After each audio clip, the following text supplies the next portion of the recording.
Yeah, good morning, fellow Nigerians, or good afternoon. Yeah, this is Adeniji Idowu. Today I will be doing a short video on what I call Omoyele Sowore on national assignment. Omoyele Sowore on national assignment. Yeah, it's on a national assignment, I believe, and then it demands the support of every Nigerian. When Moses was sent to deliver Israel, he was on a national assignment.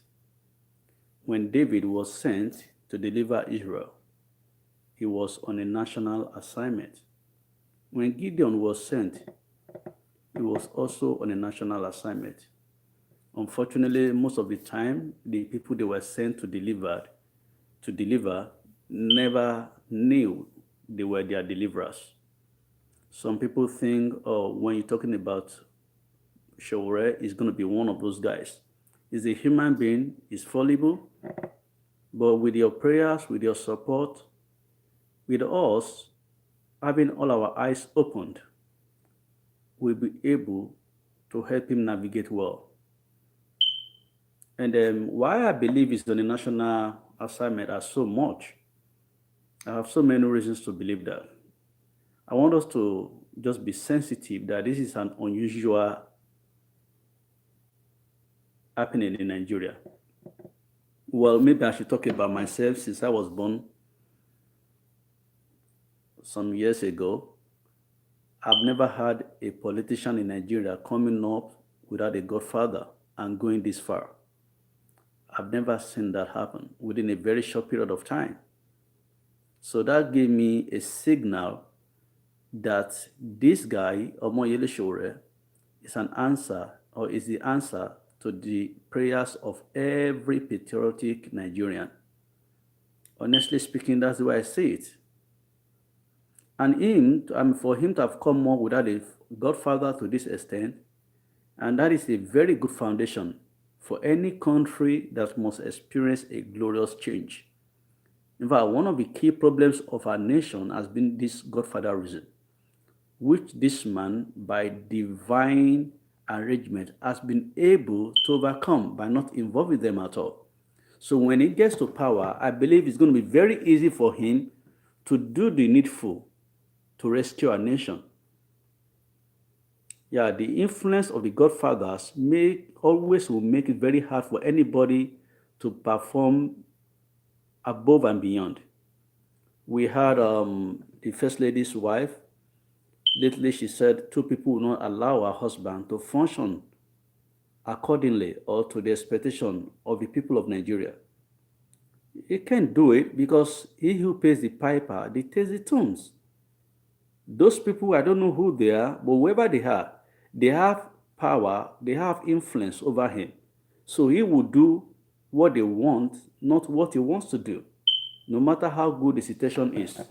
That is if he has any good intention himself, though. So, but for me, I believe Omoyele Sowore is on a very divine assignment and it demands the support of every good Nigerian. It does not matter whether you're Hausa or Igbo, Yoruba, Christian or Muslim, or whatever you believe in.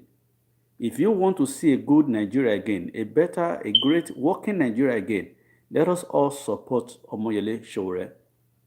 And a vote for Omoyele Sowore is not for him, it's for every one of us. Not just for us alone, it's even for our children. Because once Nigeria start getting all right, getting better, not only us, even our children after us, they will celebrate God. They will appreciate God and say, God, I thank you for giving me a country like this. That's why in those days, we used to hear a lot about America. It was not those people that we saw it that made it happen. Some people went through it, and that is why we say, and they kept praying, God bless America, and God blessed America because they worked for it. And we have opportunity to even be better than America, honestly speaking, because the kind of resources God has given to us, I don't believe America have them. But these wicked leaders, as a matter of fact, they don't even have any plan for any good person because they are evil. So please, I want to encourage you to please share this video Let us, you can do yours too. Let us encourage people to support Omoyele Sowore. Let us choose, I mean, talk to people, just like when you are doing evangelism for Christian. This is a very, very important part of our lives. Some people say, oh, because Omoyele is not Sowore is not identified with the church, therefore I'm not going to pray for him. You're making a whole lot of mess, because some of you are thinking you are voting for him.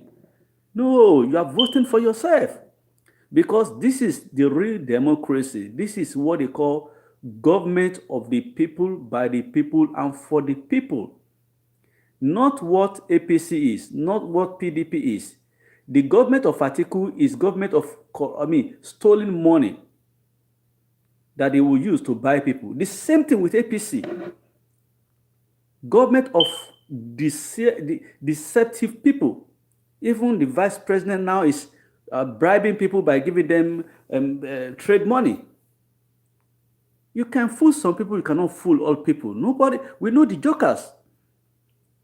Where did they get the money from? From the national post that they are supposed to use for something. That is what they call corruption, where we are using, national money or whatever public fund, not for what it is intended for.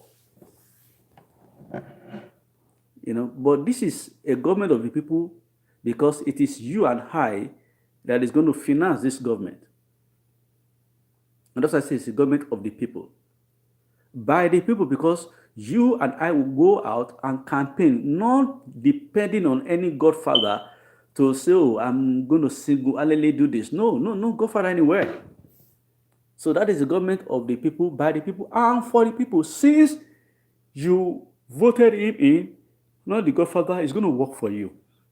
So that is the democracy that we need to practice in Nigeria, not godfatherism, not favoritism, not all these APC, PDP jokes.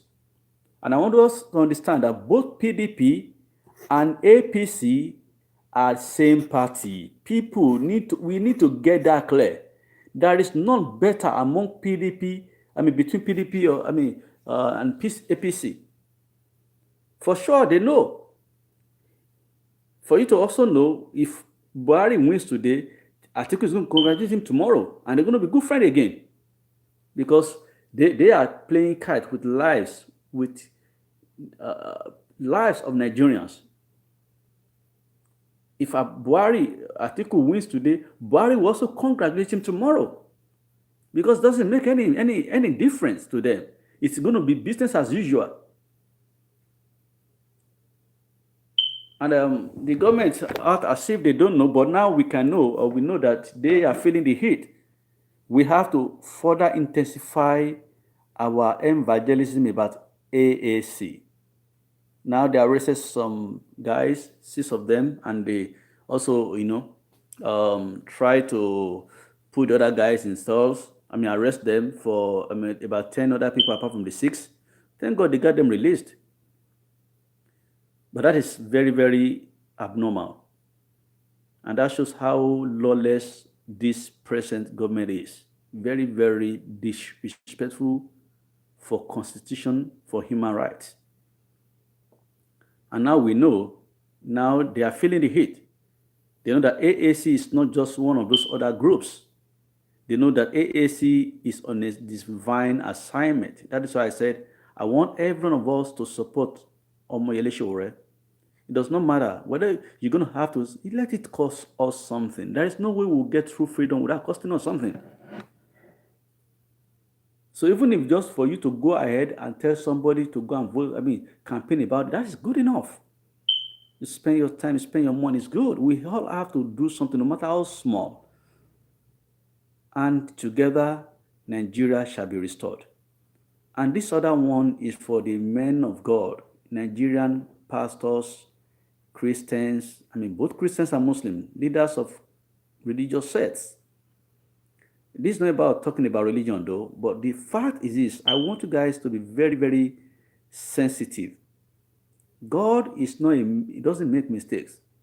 And the Bible says God is not the author of confusion. For Him to have allowed this guy to come this far, we should be sensitive like the sons of Issachar and know that this is not an ordinary issue. Okay? I want to tell you guys, the general overseers of Christian leaders in Nigeria, especially, you guys have not seen nothing. The other time we saw that the government of this present government was against some pastors, and then some of them have to um, be relieved of their titles. We saw the other time how Christians were being killed here and there in Nigeria and all that. I'm telling you, you guys need to be very, by now, every serious Christian should have made up their mind. And if you are telling me you are serious, I should believe you're not voting for APC or PDP, Buhari or Atiku. No, because they don't have anything to offer Nigeria.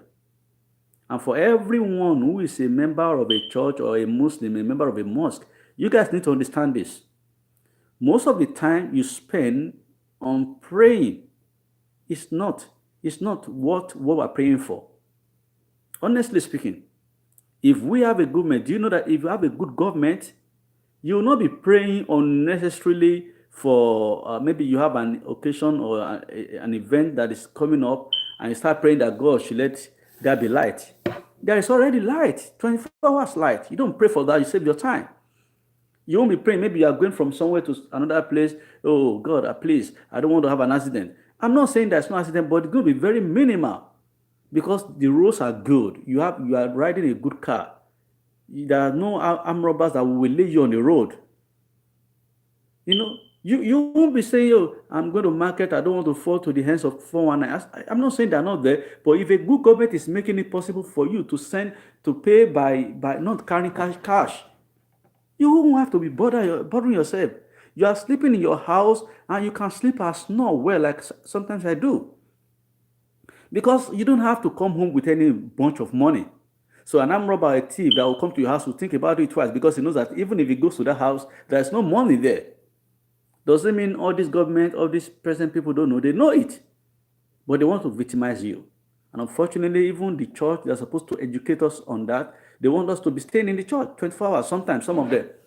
Not all of them. There was a church that was very close to my house then, and they were having program for I don't know how many months. They will come in the morning, and at about 6 or later in the afternoon, they also come after spending about 3 hours from about 7 a.m. till about 9 or sometimes 12 noon. They will come back again every day for months. And every time they have to go, before you know it, they're going to walk where they're going to drop offering. That is not, how would they go out and walk? Because people are already perplexed. So they are thinking the only way out is God. Of course, God is the only way out. But He will not come down to help us. He has put some things in our abilities to make things work for ourselves. That is what we need to understand. So if you are still one of them that is praying that, oh, God should choose for us, God has already chosen for us. We need to appreciate and support and accept what He has given us in Sowore. The kind of boldness this guy has, none of his contemporary has it. And that's why I believe it's on a on a divine national assignment. Sowore is not fighting for himself alone. I want you to understand that. I want everybody to believe that. If he becomes president today, he's not going to remain the president of that country forever. And when he's going to hand over to somebody that is better. And that's how a great country begins. Not with this, I'm sorry to use words, not this set of failures.